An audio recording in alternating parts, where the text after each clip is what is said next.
శ్యామా, ఏంటి శ్యామా, ఏమైంది? ఏమైంది? ఎందుకు శ్యామ అలా అరిచావు? ఏం జరిగింది? చెప్పమ్మా, ఏం జరిగింది? అలా చూస్తూ నిలబడిపోతే ఏం జరిగిందో మాకెలా తెలుస్తుంది శ్యామ? నోరు తెరిచి చెప్పాలి కదా. అదే అది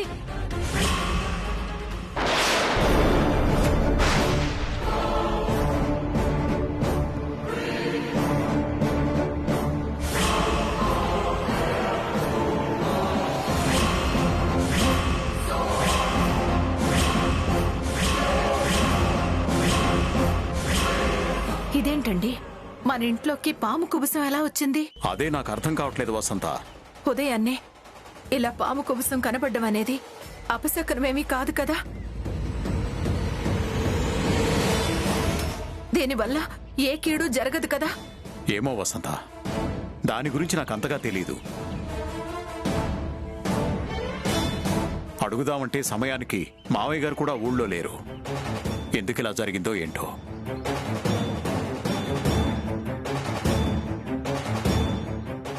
ఏమండి, నిన్న అఖిల్ని శ్యామాని గురువుగారి దగ్గరికి పంపించి అభిషేకం చేయిద్దామని సంకల్పం చేశాం కదా?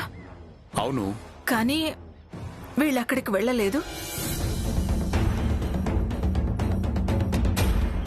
అనుకున్నట్టుగా అభిషేకం చేయించకుండా అపచారం చేశాం.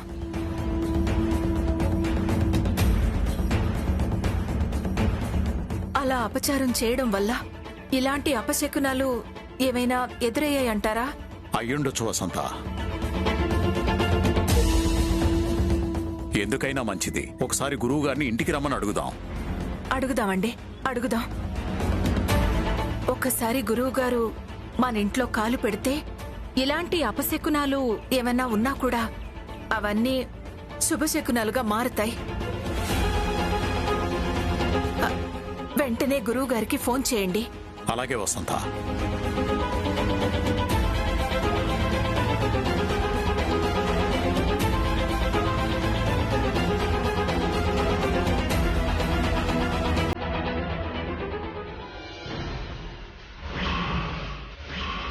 నమస్కారం గురువుగారు. నమస్కారం.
దీర్ఘ సుమంగళీ భవ, చిరంజీవ చిరంజీవ, సుఖీ భవ సుఖీ భవ.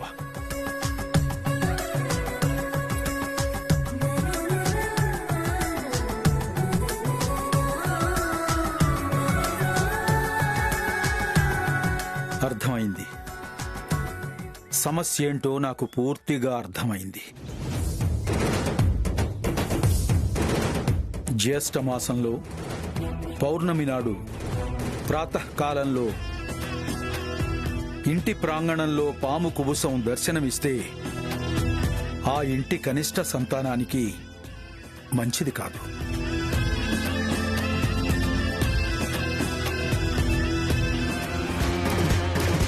అంటే మా అఖిల్కి ఏదైనా కీడు జరుగుతుందంటారా గురువుగారు? జరిగే అవకాశం ఉందమ్మా. కాలం కలిసి రాకపోతే ప్రాణానికే ప్రమాదం సంభవించవచ్చు.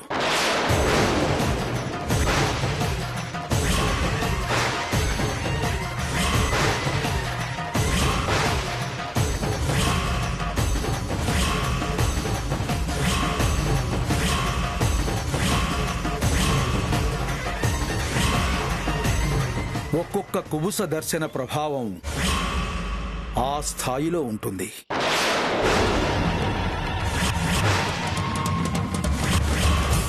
కంగారు పడకండి. అఖిల్ బాబుకి కీడు జరిగే అవకాశం ఎలా ఉందో అలాగే ఆ కీడు నుంచి తప్పించుకునే అవకాశం కూడా ఉంది. ప్రతి సమస్యకి ఒక పరిష్కారం ఉంటుంది.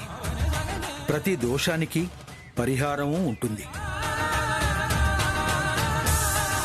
కుబుస దర్శన ప్రభావం వల్ల కనిష్ట సంతానానికి జరిగే దోషం తొలగిపోవాలి అంటే అతని భార్య వటసావిత్రి వ్రతం చెయ్యాలి.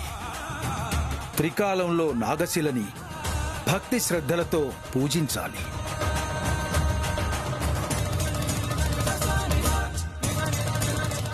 ఈ వటసావిత్రి వ్రతం అనేది చాలా కష్టతరమైన వ్రతం. చాలా నియమ నిష్టలతో చెయ్యాలి. విధి విధానాల్లో గాని నియమ నిష్టల్లో గాని తేడా వచ్చింది అంటే ఆ వ్రతం వ్యతిరేక ఫలితాన్నిస్తుంది. అంటే ఎప్పుడో రావాల్సిన కీడు కనిష్ట సంతానాన్ని వెతుక్కుంటూ వెంటనే వచ్చేస్తుంది. అందుకే చాలా భక్తి శ్రద్ధలతో నియమనిష్టలతో ఈ వ్రతాన్ని చెయ్యాలి.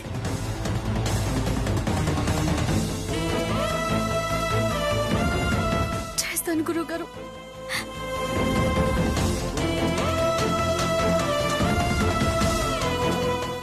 ఎంత కష్టమైన వ్రతమైనా సరే, ఎంత నియమ నిష్టలతో చేయాల్సిన వ్రతమైనా సరే చేస్తాను.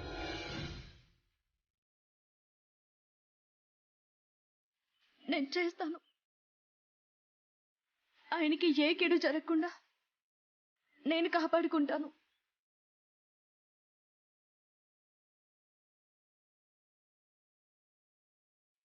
ఈ వ్రత విధి విధానాలు ఏంటో వివరించండి గురువుగారు. అలాగేనమ్మా. ఈ వటసావిత్రి వ్రతాన్ని నారద మహర్షి మొట్టమొదటిసారిగా సావిత్రికి ఉపదేశించాడు. పెళ్లైన 8 సంవత్సరాలకి సత్యవంతుడు మరణిస్తాడు అని తెలిసినా కూడా సావిత్రి అతన్ని పెళ్లి చేసుకోవటానికి ఇష్టపడింది. భర్త ప్రాణాలు కాపాడుకోవటానికి, భర్త ఆయుష్ని పెంచుకోవటానికి ఈ 8 సంవత్సరాలు సావిత్రి నారద మహర్షి చెప్పినట్లుగా వటసావిత్రి వ్రతాన్ని చేసింది. ఆ వ్రత మహత్యంతో యముణ్ణి ఎదిరించి భర్తని కాపాడుకుంది. అప్పటి నుంచి స్త్రీలందరూ ఐదవతనాన్ని, ఐశ్వర్యాన్ని, ఆరోగ్యాన్ని, ఆనందాన్ని పొందటం కోసం ఈ వటసావిత్రి వ్రతాన్ని చెయ్యటం మొదలుపెట్టారు. ఇది చాలా నియమ నిబంధనలతో చేయాల్సిన వ్రతం. జ్యేష్ఠమాసంలో పౌర్ణమి నాడు గాని అమావాస్య నాడు గాని ఈ వ్రతం చేస్తే చాలా మంచి ఫలితం ఉంటుంది. ఈ వ్రతాన్ని ఆచరించే ఇల్లాలు పౌర్ణమి ఉన్నంత వరకు పచ్చి మంచినీళ్లు కూడా తాగకూడదు. కటిక ఉపవాసం ఉండాలి. త్రికాలాల్లో షోడశోపచార పూజలు నిర్వహించాలి. వ్రతం పూర్తయ్యే వరకు ఇల్లు కదలకూడదు.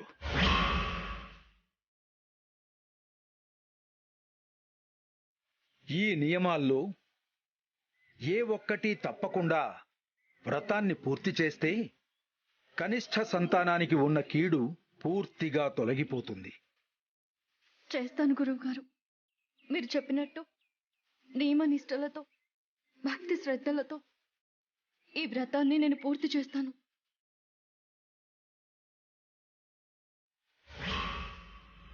ఈ వ్రతం పూర్తయ్యేంత వరకు పచ్చి మంచినీళ్ళు కూడా ముట్టుకోను. ఈ ఇల్లు దాటి బయటికి వెళ్ళను.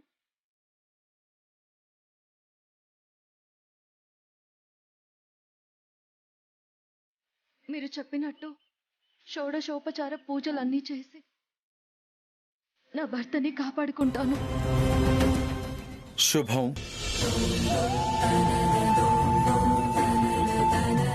అవకాశం ఉన్నవాళ్లు ఈ వటసావిత్రి వ్రతాన్ని వటవృక్షం దగ్గరికి వెళ్లి చేస్తారు. అలాంటి అవకాశం లేని వాళ్ళు మర్రి చెట్టు కొమ్మని ఒకటి తెచ్చి దాన్ని మర్రి చెట్టుగా భావించి దానికి పూజ చేస్తారు. ఇప్పుడు మనకు ఆ అవకాశం లేదు కాబట్టి మర్రి కొమ్మని ఒకటి తెప్పించండి. కార్యక్రమాన్ని ప్రారంభిద్దాం.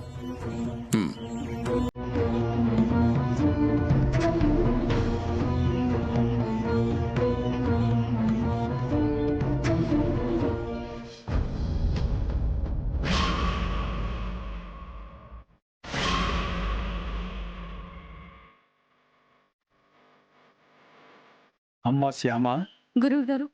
దీపారాధన చెయ్యమ్మా. అలాగే గురువు గారు.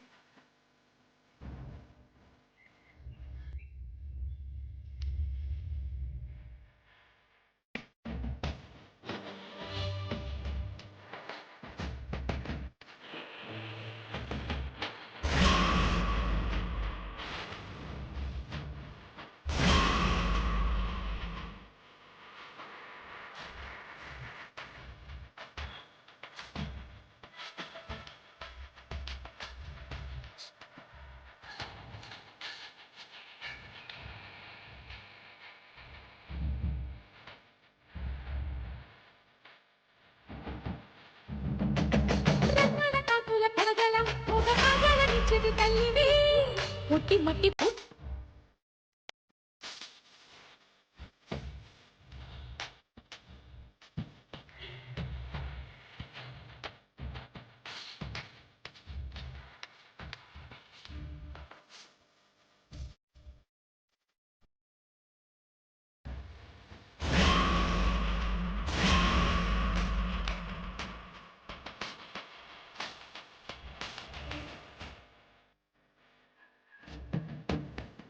అమ్మా శ్యామ, ఈ దారపు ఉండ తీసుకో.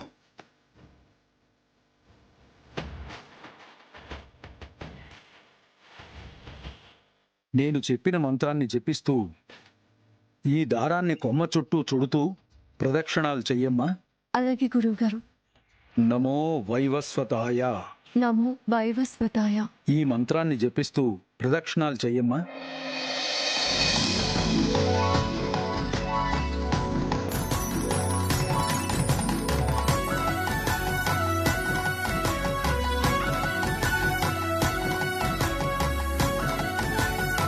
నమో వైవస్వతాయ. నమో వైవస్వతాయ. నమో వైవస్వతాయ. నమో వైవస్వతాయ. నమో వైవస్వతాయ. నమో వైవస్వతాయ. నమో వైవస్వతాయ. నమో వైవస్వతాయ.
ఈ రక్షే ఈ క్షణం నుంచి నీకు శ్రీరామ రక్ష.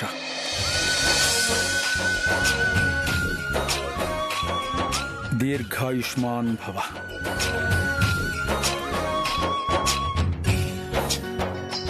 దీర్ఘ సుమంగళీ భవ. అమ్మా శ్యామ, ఈ పూటకు పూజ పూర్తయిందమ్మా. ఇలా రేపటి వరకు నువ్వు త్రికాలాల్లో పూజ చెయ్యాలి. అలాగే గురువుగారు, చేస్తాను. చెప్పింది గుర్తుంది కదమ్మా. కటిక ఉపవాసం ఉండాలి. మంచినీళ్లు కూడా తాగకూడదు.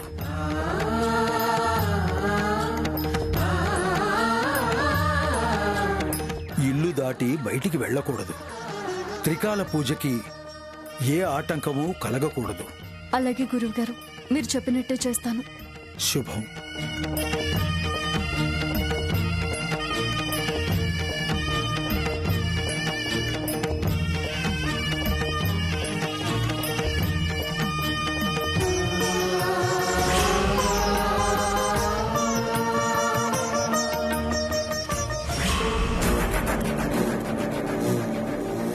వ్రతభంగం జరుగుతుంది, అరిష్టం జరుగుతుంది. ఈ వ్రతాన్ని నిర్విఘ్నంగా జరగనివ్వను. ఈ వ్రతాన్ని చెడగొట్టడం కోసం నాకు రేపటి వరకు టైం ఉంది. చేస్తా, ఏదో ఒకటి చేస్తా. శ్యామ చేస్తున్న వ్రతాన్ని చెడగొడతా.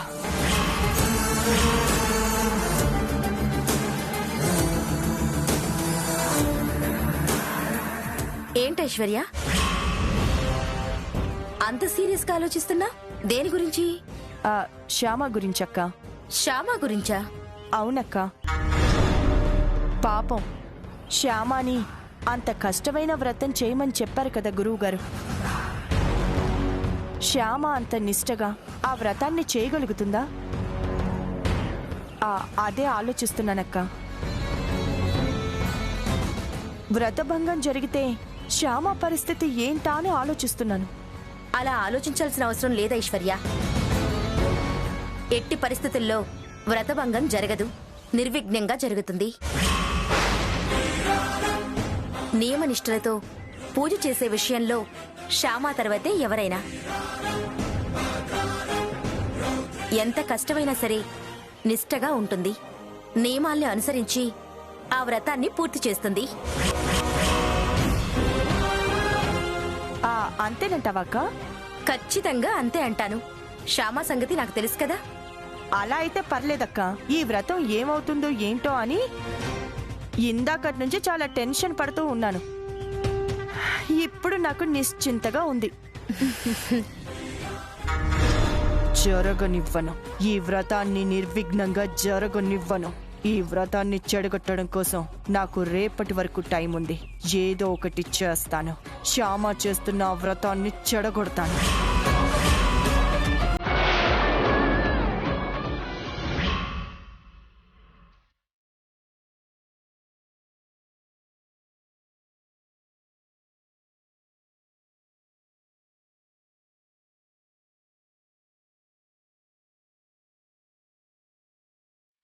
ఏంటి అఖిల్ బాబు అలా ఉన్నారు? నా కోసం నువ్వు ఎంత కష్టపడుతున్నావు శ్యామ. నువ్వు అంత కష్టపడుతుంటే నాకు జాలేస్తుంది. కష్టపడ్డం ఏంటి అఖిల్ బాబు? వట సావిత్రి వ్రతం చేయడం కష్టమే కదా శ్యామ. నన్ను కాపాడుకోవడం కోసం నువ్వు అంత నిష్టగా కష్టపడుతున్నావు. అది కష్టం కాదు అఖిల్ బాబు, ఇష్టం. ఇష్టపూర్వకంగా చేసే ఏ పనైనా కష్టం కాదు. నా ఐదవతనాన్ని కాపాడుకోవడం నా బాధ్యత. నా బాధ్యతను నేను నిర్వర్తిస్తున్నానే తప్ప ప్రత్యేకంగా చేస్తున్నది ఏమీ లేదు అఖిల్ బాబు. ఏంటఖిల్ బాబు అలా చూస్తున్నారు? నిన్ను చూస్తుంటే నాకు చాలా గర్వంగా ఉంది శ్యామ. ఈ ఇంటికి వచ్చినప్పటి నుంచి నువ్వు ఎన్ని కష్టాలు పడ్డావో నాకు తెలుసు. ఎన్ని బాధలు దిగమింగుకున్నావో కూడా నాకు తెలుసు. అటు పుట్టింట్లో ఇటు అత్తింట్లో ఎన్ని ఇబ్బందులు ఎదురైనా చిరునవ్వుతో వాటిని అధిగమించావని నాకు తెలుసు.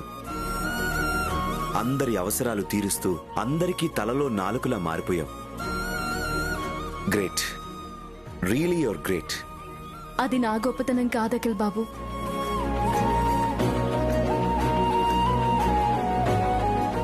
అమ్మలా చూసుకునే అత్తయ్య గారి గొప్పతనం, నాన్నలా అర్థం చేసుకునే మామయ్య గారి గొప్పతనం. వాళ్ళు నన్ను అంత ప్రేమగా చూసుకుంటున్నారు కాబట్టే నాకు ఏది ఇబ్బందిగా కష్టంలా అనిపించడం లేదు. పుట్టిల్లులా కనిపించే అత్తారిల్లు దొరకడం అనేది ఆడపిల్లకి అతి గొప్ప అదృష్టం.